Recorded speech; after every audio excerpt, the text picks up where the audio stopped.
হইছে অধিষ্ঠিত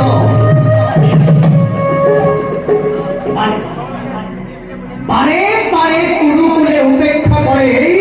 গন্ধার নন্দন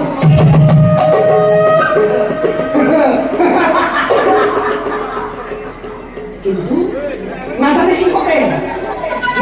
কি হতে এই পুতুলের মায়া চাল কিমান গভীর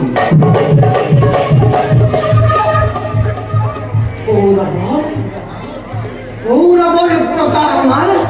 একমাত্র জীবন্ত সাক্ষী এই ভুবন নন্দন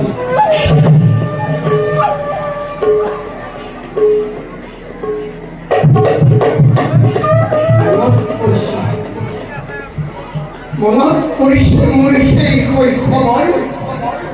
করুণ দিনৰ কথা।